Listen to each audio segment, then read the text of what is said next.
Hi folks, Devin here with part 3 of the Melrose City Council FY26 budget hearing series.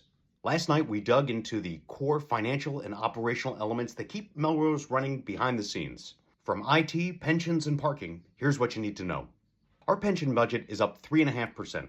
Every couple of years, the state mandates that we do a valuation of our pension system. Now that valuation sets our funding schedule, which we are required to fulfill by 2040. Next up is information technology. Now, despite cutting a position, this budget is still up 3.6% with a greater focus on cybersecurity. The IT department is shifting to a bring your own device model, particularly for the middle school and high school, as providing a Chromebook for every single student in the city of Melrose would be great, but ultimately cost hundreds of thousands of dollars that we simply do not have. Now, during the hearing, I asked the budget director about potentially using a rental model rather than a purchasing model to try to smooth out our costs over time. But he explained that because we are so reliant on one-time free cash purchases for those Chromebooks, it actually makes it a lot more difficult to implement a steady purchasing schedule, particularly since we have higher breakage rates and we do a lot of those repairs in-house. You can also see here that departmental equipment and office supplies are level funded at $150K.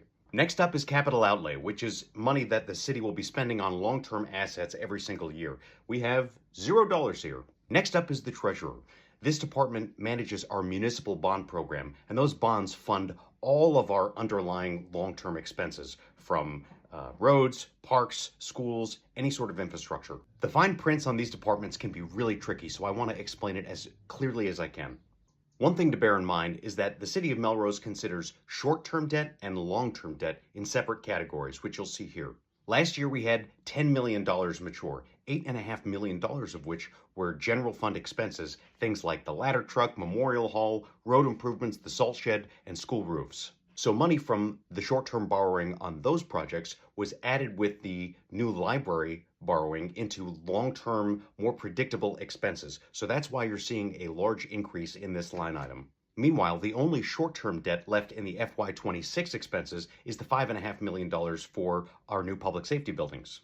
And that's why the number for this budget looks considerably smaller.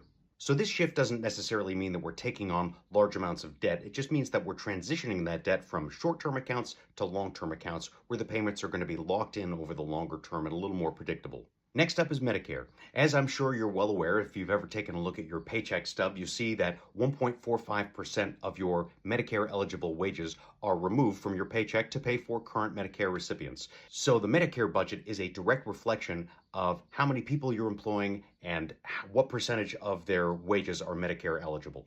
So this is a federally mandated program, and our expenses are just a hair over $1 million for FY26. And last but not least is our parking budget at just under $70,000. Now we are offsetting small contractually obligated increases in the salary line item with a reduced professional services budget.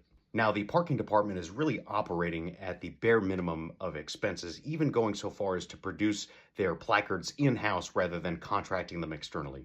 Well, that's it for part 3 of our budget series. I recognize that municipal debt and pensions are really not attention-grabbing topics, but they are critical to how we fund our schools, our public safety, and our roads. Please let me know if you have any questions, and in the meantime, go Celtics. See you next week.